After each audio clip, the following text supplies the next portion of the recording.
Kiki, aujourd'hui une recette parfaite pour le printemps. C'est frais, c'est croquant, c'est goûteux. Une salade de carottes et betteraves.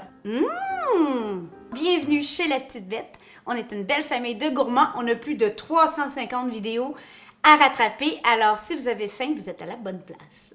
Aujourd'hui, on cuisine quoi? On cuisine une petite recette parfaite pour le printemps. Je sais pas chez vous, mais ici, les asperges sont pas encore sorties. Ça s'en vient, là. Elles commencent à se pointer le bout du nez dans certains endroits au sud du Québec. Les radis, il est trop tôt encore. Donc, à moins d'avoir des serres, on n'a pas beaucoup de produits frais. Alors, on va essayer de cuisiner un peu plus léger, un peu plus estival ensemble. Si vous avez des suggestions, écrivez-les ci-dessous. Ça me fait toujours plaisir de vous lire. Et des gros pouces bleus, évidemment, pour toute la famille. Pour cette recette, moi, j'utilise des carottes ordinaires. Et j'ai des betteraves chaga qui me restaient au frigidaire. Donc, on continue à vider la dépense chez nous. Est-ce que vous aussi, vous continuez à vider la dépense? Parce que là, bientôt, là, les récoltes s'en viennent. Comment ça va chez vous pour vider la chambre froide, les congélos? Écrivez-nous là en dessous. Ce qu'on va faire, c'est qu'on va les râper. Ça fait un petit look vraiment joli. Et je vais simplement utiliser une râpe ordinaire, mais si vous avez un robot, ça serait parfait pour sortir le robot. Même que je me questionne si je sors pas le mien. OK.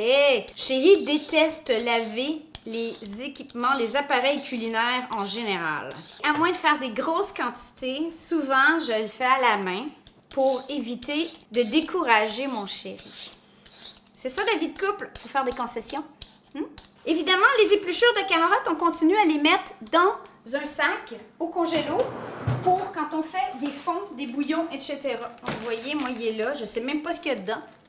C'est un sac à surprise!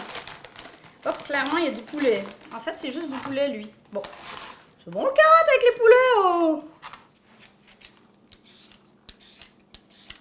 Ça fait un carpaccio de betterave.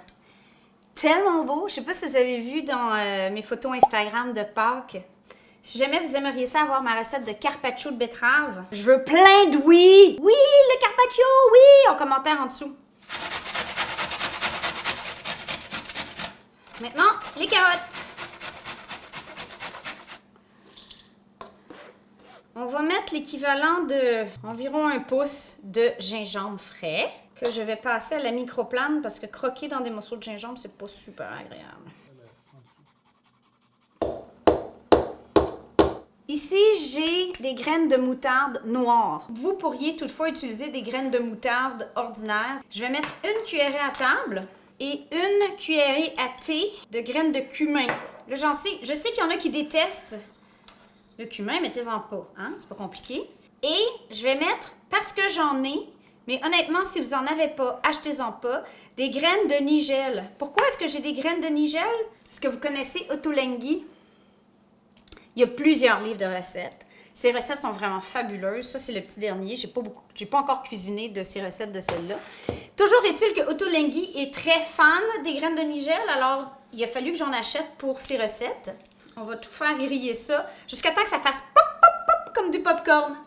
Et j'oubliais, à mes graines, je vais aussi ajouter l'équivalent de 2 cuillères à table ou une petite poignée de graines de citrouille. Donc tout ça va griller ensemble. Ben griller. Dégager les parfums et les huiles essentielles. Dès que les graines, on voit que ça commence à popper, on voit qu'il y a un petit peu de boucan, on ne veut pas les brûler, on va simplement les ajouter. Et voilà, dans notre salade. Pour le côté piquant, on va mettre un piment chili. Moi, j'ai des jalapenos qui étaient congelés. Donc, j'utilise qu'est-ce qui me reste. On va ajouter dans la salade. Pour la vinaigrette, simplement le jus de 2 petits citrons, un gros citron environ. Et là, tout ce qui manque, c'est la coriandre. Ce mal-aimé.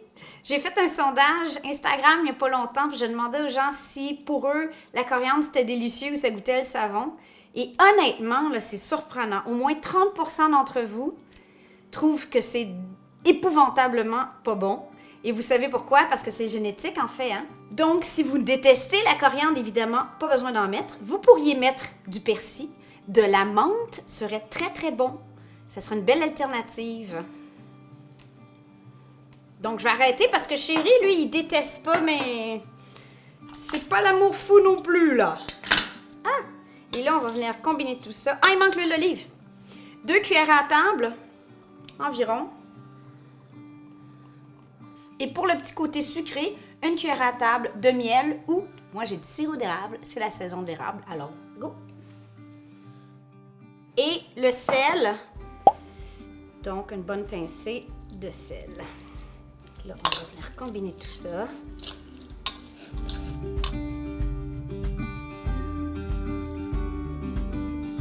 C'est joli, non? Regardez-moi ça, c'est bon pour le teint. De multiples façons. Bon, ben, j'y goûte, j'arrête de parler.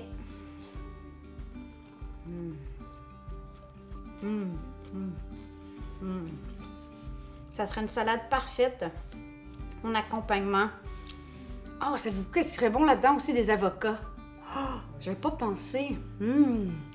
Mais sinon, en accompagnement de poulet, de poisson, ça serait super bon. Alors sur ce, on vous souhaite un super beau printemps. On se revoit évidemment très bientôt pour une autre vidéo. On vous aime. Bye!